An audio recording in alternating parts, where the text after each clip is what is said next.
भारतीय इतिहास के 15 रोचक तथ्य जो आपको चौंका देंगे।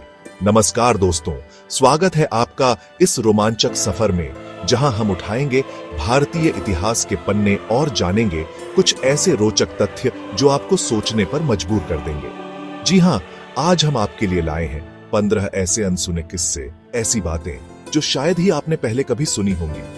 इतिहास के पन्नों में दफन ये राज आपके सामने होंगे उजागर, एक एक करके। तो तैयार हैं आप? चलिए शुरू करते हैं।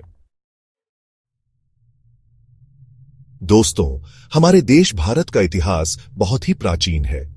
जब दुनिया के कई सभ्यताएं अस्तित्व में भी नहीं आई थीं, तब यहां सिंधु घाटी सभ्यता अपने चरम पर थी। यह सभ्यता 3300 ईसा पूर्व से लेकर 1300 ईसा पूर्व तक फली फूली, यानी आज से लगभग 5000 साल पहले। इस सभ्यता के प्रमुख शहर थे हड़प्पा, मोहनजोदड़ो, लोथल, कालीबंगा। इन शहरों की विशेषता थी उनकी सुनियोजित नगर रचना। यहां पक्की ईंटों के मकान, नालियां, अनाज भंडार, स्नानागार, यह सब बताते हैं कि यह सभ्यता कितनी उन्नत थी।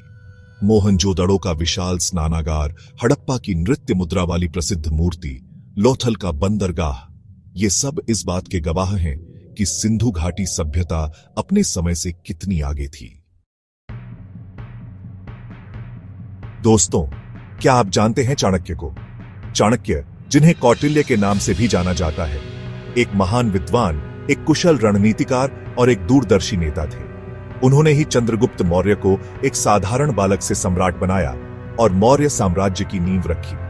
चाणक्य ने अर्थशास्त्र नामक ग्रंथ की रचना की, जो राजनीति, कूटनीति, युद्ध कला और अर्थशास्त्र का अद्भुत संग्रह है।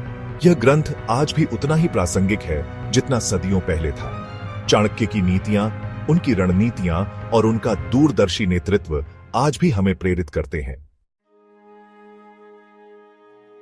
चैप्टर 3, टाइटल, सम्राट अशोक, युद्ध से शांति की ओर। बॉडी दोस्तों, इतिहास गवाह है सम्राट अशोक की वीरता का, लेकिन साथ ही यह भी बताता है कि कैसे एक क्रूर योद्धा शांति के पुजारी में बदल गया। कलिंग युद्ध में हुए भयानक नरसंहार को देखकर अशोक का हृदय परिवर्तित हो गया और उन्होंने बौद्ध धर्म अपना लिया। अशोक ने हिंसा को त्याग कर धम्म का मार्ग अपनाया और उसे अपने पूरे राज्य में फैलाया। उन्होंने स्तंभों और शिलालेखों पर अपने उपदेश खुदवाए ताकि लोग उन्हें पढ़ सकें और अहिंसा और भाईचारे का संदेश समझ सकें। अशोक ने बौद्ध धर्म के प्रचार प्रसार के लिए अपने पुत्र महेंद्र और पुत्री संघमित्रा को श्रीलंका भेजा।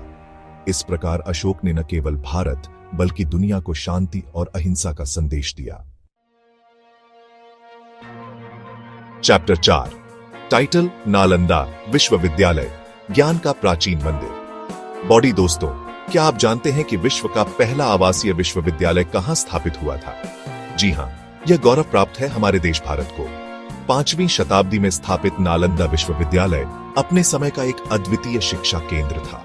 यहां दुनिया भर से विद्यार्थी आकर विभिन्न विषयों का अध्ययन करते थे। नालंदा विश्वविद्यालय में बौद्ध धर्म के साथ साथ दर्शन, तर्कशास्त्र, चिकित्सा, ज्योतिष और कला जैसे विषयों की भी शिक्षा दी जाती थी। नालंदा विश्वविद्यालय में हजारों विद्यार्थी और सैकड़ों प्राध्यापक थे। यहां एक विशाल पुस्तकालय भी था जिसमें लाखों पुस्तकें और ग्रंथ सुरक्षित थे।